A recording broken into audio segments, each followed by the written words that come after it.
Hello बच्चों, आज हम स्टार्ट करते हैं क्लास 6 एनसीईआरटी साइंस चैप्टर 3। इसका नाम है फाइबर टू फैब्रिक। बच्चों, कभी आपने कुछ कपड़े की दुकान देखी है? कभी आप मार्केट में गए हो और आपने देखा हो कि कितने सारे कपड़ों की वैरायटी है। कुछ कपड़े चमक रहे हैं और कुछ कपड़े चमक नहीं हैं। कुछ कपड़ों का रंग काफ़ी चमकदार है तो कुछ कपड़े काफ़ी डल से दिखाई देते हैं। सोचा होगा ना आपने कि मम्मी को कभी पार्टी वियर जाना है तो मम्मी किस तरह के कपड़े पहनती हैं, या आपको किस तरह के कपड़े पहनाते हैं, पापा किस तरह के कपड़े पहनते हैं, या आपके ब्रदर और सिस्टर किस तरह के कपड़े पहनते हैं। और जब आप डेली वेयर्स में रहते हैं तो आप डेली जब घर में होते हैं तो आप किस तरह का स्टफ़ पहनते हैं। स्कूल जाते हैं तो आप किस तरह के कपड़े पहनते हैं। कभी आपने ये नोटिस किया कि इन कपड़ों का स्टफ़ कैसा होता है? ठीक है, तो बच्चों, आप ही की तरह दो बच्चे हैं, पहेली और भूजो, जिन्होंने स्कूल में एक साइंस क्विज जीता। ठीक है, मैं आपको बता रही हूँ, आपके लेसन की शुरुआत यहाँ से हो रही है कि जिसके अंदर पहेली और भूजो दो बच्चे हैं जिन्होंने एक साइंस क्विज जीता है अपने स्कूल में। तो जब वो कंपटीशन जीता तो उनको तो एक प्राइज़ मनी मिला, बहुत अच्छा। और उन्होंने डिसाइड किया कि हम कपड़े खरीदेंगे। ठीक है, तो अपने पेरेंट्स के लिए, कितने अच्छे बच्चे हैं देखो, अपने लिए नहीं अपने पेरेंट्स के लिए वो कपड़े खरीदना चाहते हैं। तो उन्होंने क्या सोचा कि अब कपड़े तो लेने हैं, पापा ये पहनते हैं या मम्मी ये पहनती है, तो अब हम उनके लिए कैसा स्टफ़ खरीदे जो उनको पसंद आए। तो वो एक शॉपकीपर के पास गए। That some clothes or fabrics were cotton and there were synthetic। तो जब वो शॉपकीपर के पास गए तो उन्होंने वहाँ पर उनको एक्सप्लेन किया कि बच्चों, आपको किस तरह के कपड़े चाहिए। हमारे यहाँ तो कपड़े सिंथेटिक भी हैं, कॉटन में भी हैं, और उसके पास तो कुछ वूलन स्टफ़ भी था, वूलन मफलर भी थे, एंड सिल्क की साड़ीज़ भी थी, और शॉल्स भी थे। बट इससे क्या हुआ कि बच्चे तो और भी ज़्यादा कंफ्यूज हो गए कि अब हमें क्या खरीदें और क्या ना खरीदें। तो पहेली and भूजो felt very excited. They touched and felt these fabrics. Finally they brought a woollen muffler and A cotton sari. ठीक है, तो मतलब उन्होंने अपने फादर के लिए एक वूलन मफलर लिया और अपने मदर के लिए कॉटन की साड़ी ली होगी, है ना। तो after their visit to the cloth shop, Pehli and Bhujo began to notice various fabrics in their surroundings. They found that bed sheets, blankets, curtains, tablecloths, towels, dusters, these were all made from different kinds of fabrics. Even their school bags and gunny bags, these were made from some kind of fabric. They try to identify this fabric as cotton, woolen, silk or synthetic. But बच्चों, can you also identify some fabrics? तो इसी के लिए आपको कुछ activities दी गई हैं। ठीक है, तो आपको क्या करना है, इसमें 2-3 बहुत प्यारी प्यारी सी एक्टिविटी है जिसको करने में आपको बहुत ही मज़ा आने वाला है। ठीक है, ये एक्टिविटी आप ज़रूर करना। और ये एक्टिविटी बहुत ही आसान है, इसके अंदर आपको कुछ भी नहीं करना है, बहुत ही आसान है। सिर्फ आपको पहली एक्टिविटी में आपको क्या करना है, एक टेलर शॉप पर जाना है। ठीक है, और उनके पास जो छोटी छोटी कटिंग्स होती है ना फैब्रिक्स की, क्योंकि वो कपड़े सिलते रहते हैं तो उनके पास तो अलग अलग वेराइटी ऑफ कपड़े आते रहते हैं, तो उनके कुछ कुछ कटिंग्स होती है। जब भी कुछ ड्रेस स्टिच करते हैं तो कुछ ना कुछ आपका कटिंग वेस्ट मटेरियल ना बच जाता है, तो आप उनसे वो कपड़े पूछ सकते हो कि हमें इस तरह से कुछ मटेरियल चाहिए, तो आप हमें क्या दे सकते हो। तो वो खुशी खुशी आपको दे देंगे क्योंकि आप सीखना चाहते हो। इवन आप उनसे पूछ भी सकते हो कि आपने जो मटेरियल उठाया है वो क्या है, क्या ये कॉटन है, सिल्क है, सिंथेटिक है, वूलन है, किस तरह का कपड़ा है। तो बस बच्चों, आपकी एक्टिविटी हो गई। इसके अंदर आपको यही एक्टिविटी करनी है। एक एक्टिविटी आपकी फिनिश। सेकंड एक्टिविटी में क्या करना है आपको, सेकंड एक्टिविटी के लिए आपको कोई भी, आपने सपोज आपने एक क्लॉथ पीस उठाया, ठीक है, और उस क्लॉथ पीस में देखने कि ये क्लॉथ पीस में से साइड में से कुछ कुछ थ्रेड बाहर निकल रहा है, किसी में निकल रहा है या नहीं निकल रहा। तो tried out to find out a loose thread, तो जो धागे हल्के हल्के से बाहर निकल रहे रहते हैं ना, तो बच्चों उसको कहते हैं यार्न। ठीक है, जो लूज थ्रेड आपको कपड़े में से इस तरह से दिखता है ना बाहर, देखो ये एक पिक्चर भी दिखा रखी है जिसमें ये कपड़ा है ना, इस कपड़े के अंदर इस तरह का कुछ कुछ धागे बाहर निकलते रहते हैं। ठीक है, ये ऐसे धागा पुल भी कर सकते हो यहाँ से। तो आप देखोगे कि इसके अंदर ये जो निकल रहा है इसको हम क्या कहते हैं, yarn। So these yarn are visible, you can gently pull them out and pin. अगर ये नहीं निकल रहे हैं, देखो वैसे तो जब कटिंग करते हैं कुछ कुछ धागे निकलते रहते हैं, अगर नहीं निकलते तो हल्के पिन के साथ ना हल्का सा उसको धागे को ना ऐसे साइड में से स्ट्रेच करते रहोगे ना, ऐसे ऐसे हल्का हल्का सा पिन अप करोगे ना, तो इसमें से छोटे छोटे धागे निकलना शुरू हो गए। बस आप उस धागे को पुल कर दो तो आपके सामने पूरा सा एक इस तरह से पूरा सा थ्रेड निकल के आ जाएगा। ठीक है, तो आपकी दूसरी एक्टिविटी फिनिश। अच्छी है ना दो एक्टिविटीज़। तो बच्चों अब नेक्स्ट एक्टिविटी करते हैं। इस एक्टिविटी में क्या है, अब ये जो आपने थ्रेड पुल आउट किया है ये है क्या, है ना।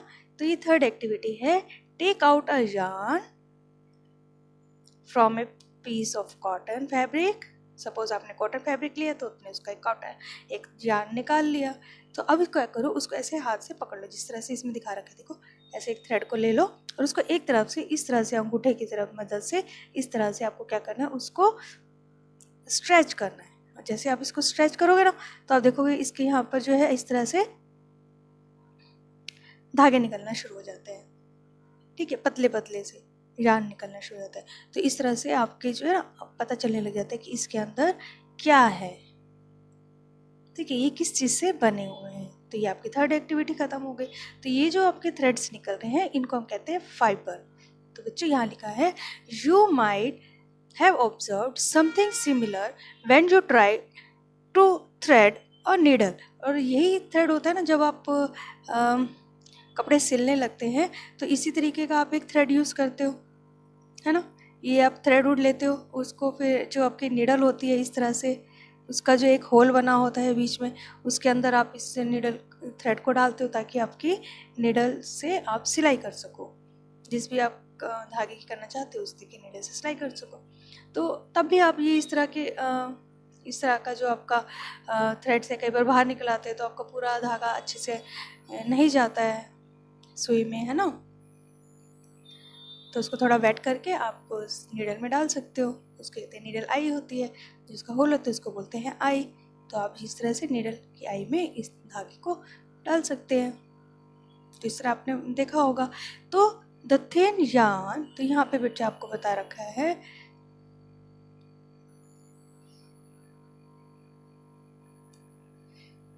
The thin yarn strands of thread that we see are made up of still thinner strands. These are called fibers.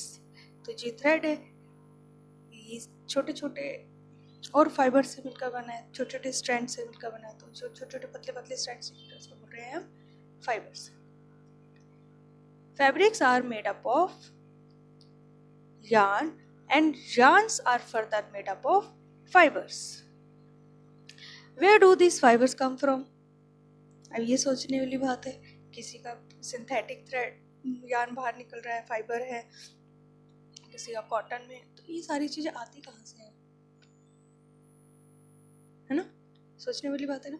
तो क्या कह रहे हैं, the fibres of some fabric such as cotton, jute, silk and wool. These are all obtained from plants and animals. So these are called natural fibers. मतलब जो fibres हमें plants से animal से मिलते हैं उनको हम नेचुरल फाइबर्स कहते हैं। तो इस तरह का क्वेश्चन आपके एग्जाम में आता है, what are natural fibres and give their examples. तो आप बताओगे the fibres which are obtained from plants and animals are known as natural fibers, and for example cotton, jute, silk, wool, ना। अब इनमें से कौन सी चीज़ें हैं जो हमें प्लांट से मिलते हैं, कौन से फाइबर्स है जो हमें एनिमल से मिलते हैं। तो बच्चों वूल एंड सिल्क,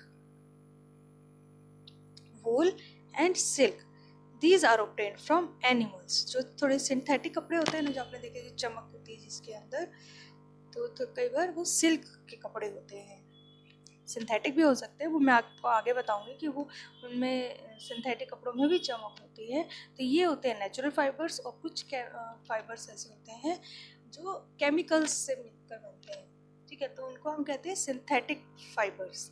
ये नेचुरल फाइबर्स है जो हमें डायरेक्टली प्लांट्स और एनिमल्स से मिलते हैं, उन्हें हम नेचुरल फाइबर्स कहते हैं। और इसके बाद हम पढ़ते हैं कि वूल is obtained from fleece of sheep और गोट। तो बच्चों जो हेयर्स होते हैं ना, जैसे रैबिट के हेयर हो गए, याक के हो गए, कैमल्स के हो गए, ये क्या होता है, जैसे आपके हेयर्स बढ़ते रहते हैं तो आप बार्बर के पास जाते हो और हेयर कटिंग करा लेते हो, है ना। इस तरह से जो ये एनिमल्स होते हैं इनके भी हेयर्स बढ़ते रहते हैं, तो इनके भी हेयर्स काटने पड़ते हैं। तो इन जो कटे हुए इनके हेयर्स होते हैं उनका आप क्या करें, ये भी बहुत ज़्यादा क्वांटिटी में इकट्ठा हो जाता है। तो बच्चों इसका क्या करते हैं, ये क्योंकि ये भी एक थ्रेड फॉर्म में होते हैं ना हेयर्स, तो इसका भी इसी तरीके से फैब्रिक्स तैयार कर लिया जाता है।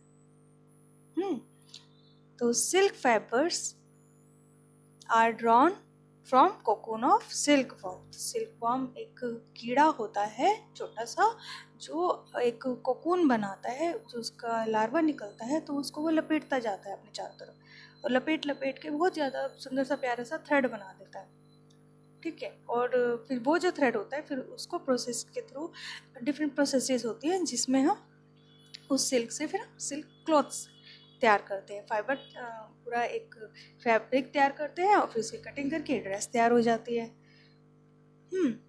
For thousands of years natural fibres were the only ones available for making fabrics. In the last 100 years or so fibers are also made from chemicals। देखो इसके बारे में बात कर रहे थे कि जो फाइबर्स केमिकली तैयार किए जाते हैं उनको हम कहते हैं सिंथेटिक फाइबर्स, ठीक है। यहाँ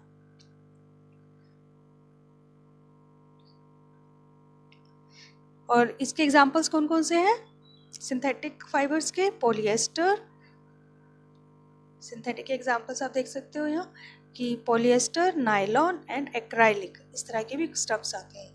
जैसे आपके जो स्कूल बैग्स हैं तो आपने उसके ऊपर देखा होगा कई बार कि एक स्ट्रिप लगी होती है जो थोड़ी मटेरियल प्लास्टिक सा आपको लगता है ना, तो उस तरह के मटेरियल्स होते हैं, वो सिंथेटिक मटेरियल्स होते हैं। तो बच्चों आगे का चैप्टर हम नेक्स्ट क्लास में पढ़ेंगे। होप कि अभी तक आपको का जो 3 एक्टिविटीज़ हमने बताई हैं वो आपको अच्छे से समझ में आई होंगी, और तब तक आप ये एक्टिविटी ज़रूर करना, और उसके बाद फिर हम नेक्स्ट क्लास में मिलते हैं। Till then take care, bye bye.